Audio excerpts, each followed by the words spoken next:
రంగారెడ్డి జిల్లాలోని బాలాపూర్ మండలంలోని గుర్రంగూడ గ్రామ భూములను 22A నిషేధిత జాబితా నుంచి తొలగించాలని బాధితులు అధికారులను కోరుతున్నారు.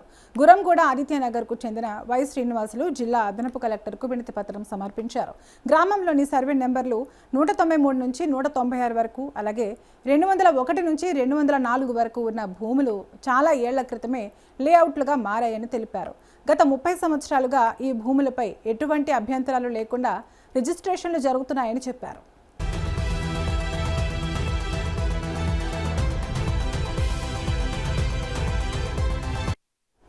కాలనీ వాసుల వివరాల ప్రకారం 2025 నవంబర్ వరకు కూడా ఈ భూముల రిజిస్ట్రేషన్లు కొనసాగాయి.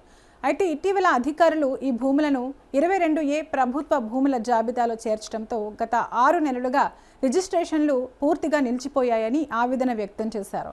దీంతో భూమి యజమానులు, కొనుగోలుదారులు తీవ్ర ఇబ్బందులు ఎదుర్కొంటున్నారని తెలిపారు. ఈ భూములకు ప్రభుత్వంతో ఎలాంటి సంబంధం లేదని బాలాపూర్ మండల రెవెన్యూ అధికారులు, అలాగే తెలంగాణ రాష్ట్ర పారిశ్రామిక మౌలిక సదుపాయాల సంస్థ లిమిటెడ్ నుంచి ధృవీకరణ పత్రాలు కూడా పొందినట్లు శ్రీనివాసులు తెలిపారు.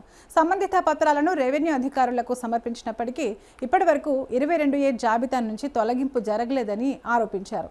ఈ సమస్యపై సోమవారం నిర్వహించిన ప్రజావాణి కార్యక్రమంలో రంగారెడ్డి జిల్లా కలెక్టర్ కార్యాలయంలో ఫిర్యాదు చేసినట్లు తెలిపారు. బాధితుల సమస్యలను దృష్టిలో ఉంచుకుని జిల్లా కలెక్టర్ తక్షణమే స్పందించి భూములను 22A జాబితా నుంచి తొలగించి రిజిస్ట్రేషన్లకు అనుమతి ఇవ్వాలని కోరారు. నా పేరు ఎగంనేని శ్రీనివాసులు. నేను ఆదిత్యనగర్ నివాసిని. కందుకూర్ డివిజన్ సంబంధించి బాలాపూర్ మండల్ గుర్రంగూడ గ్రామంకి సంబంధించి సర్వే నెంబర్లు 193, 194, 195, 196, పోస్టల్ కాలనీకి సంబంధించి 201 అండ్ 204. ఈ సర్వే నెంబర్లు టీజీఐఏసి అండ్ ఎక్వైర్ చేసినట్టు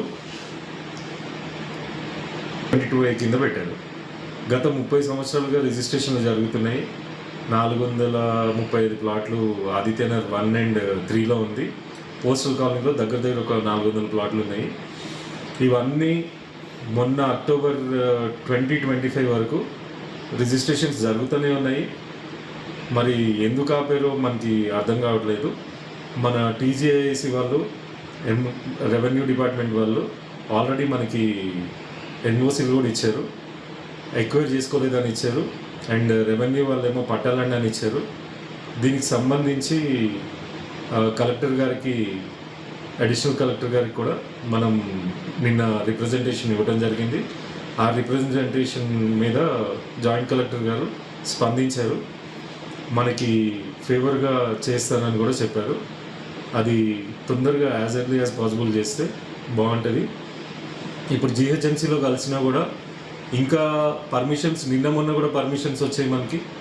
ఆ పర్మిషన్స్ బేస్ చేసుకొని కూడా సబ్ రిజిస్టర్ గారు కొంచెం చూసి ఇది చేయాలని చెప్పి కోరుకుంటున్నాం.